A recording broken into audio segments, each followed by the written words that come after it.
Bismillahirrahmanirrahim. Assalamualaikum warahmatullahi wabarakatuh. Alhamdulillahirabbil alamin.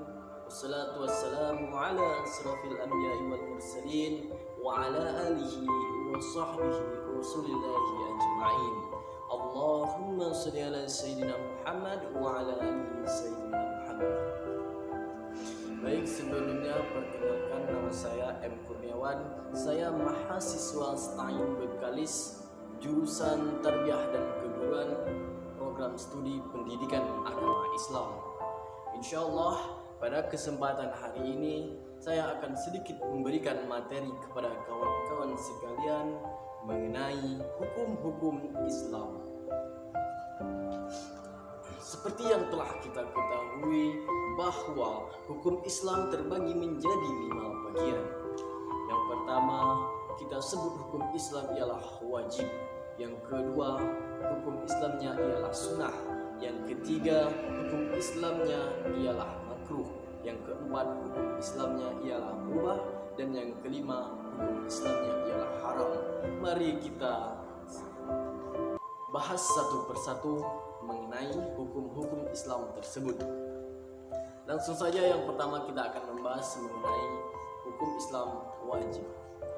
Wajib adalah suatu amalan yang diperintahkan oleh Allah Subhanahu wa taala, yang apabila kita melaksanakannya kita akan mendapatkan pahala dari Allah Subhanahu wa taala, dan apabila kita tidak melaksanakannya maka kita akan mendapatkan dosa dari Allah Subhanahu wa taala. Nauzubillah. Adapun wajib terbagi menjadi 2 bagian. Yang pertama ialah wajib ain atau kita sebut dengan fardu ain. Yang kedua ialah wajib kifayah atau kita sebut juga dengan fardu kifayah. Wajib ain atau fardu ain merupakan suatu perintah yang ditekankan oleh pribadi umat muslim yang bersifat khusus pribadi untuk diri beliau. Contohnya itu seperti sholat 5 waktu dalam 1 hari 1 malam. Saja sholatnya yakni sholat isya, sholat subuh, sholat zuhur, sholat asar, dan sholat maghrib. Itu merupakan kewajiban ain atau fardu ain. Yang kedua ada namanya kewajiban kifayah atau biasa juga kita sebut dengan fardu kifayah. Apa itu fardu kifayah? Yakni suatu kewajiban yang bersifat kelompok atau bersifat korum. Apabila dalam suatu kelompok tersebut ada sebagian umat yang melaksanakannya, maka gugurlah semua dosa yang ada pada kelompok tersebut. Bisa kita sebut juga sih dalam satu kampung biasanya. Apa sih contoh dari fardu ain itu?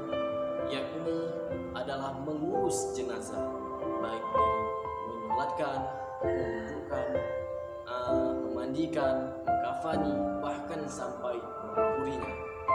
Itu tadi penjelasan mengenai fardu ain dan fardu kifayah. Selanjutnya yang akan kita bahas ialah sunnah. Apa sih sunnah? Sunnah adalah segala perbuatan Nabi Muhammad SAW, baik dari segi perbuatan, perkataan, bahkan ketetapan dari baginda Nabi Muhammad SAW.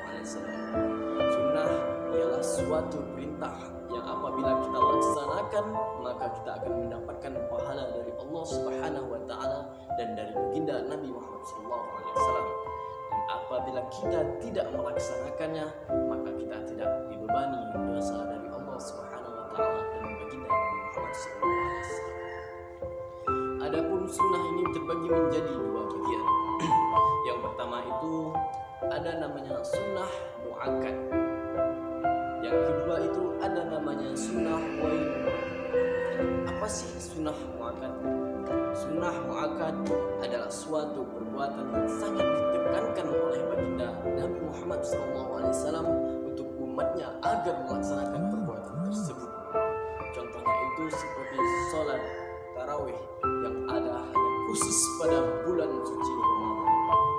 Yang kedua itu ada namanya sholat Idul Fitri, dan yang ketiga ada sholat Idul Adha, dan masih banyak lagi sunnah-sunnah muakkad lainnya. Dan adapun sunnah ghairu muakkad.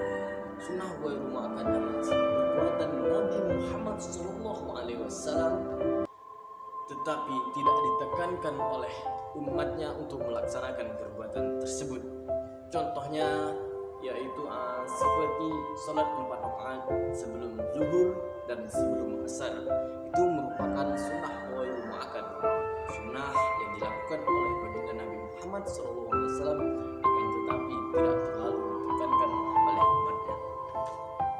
Adapun hukum Islam yang ketiga yang akan kita bahas ialah makruh. Apa sih makruh?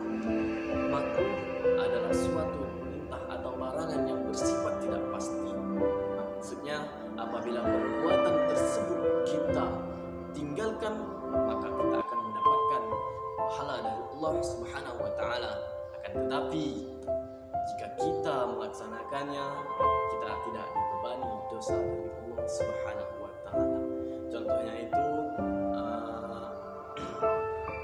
berwudu pada bulan Ramadan. Itu contoh dari mubah. Apabila kita melaksanakannya, kita tidak mendapatkan dosa. Namun apabila saat berwudu kita tidak berkumur tadi, maka kita akan mendapatkan pahala dari Allah Subhanahu wa taala.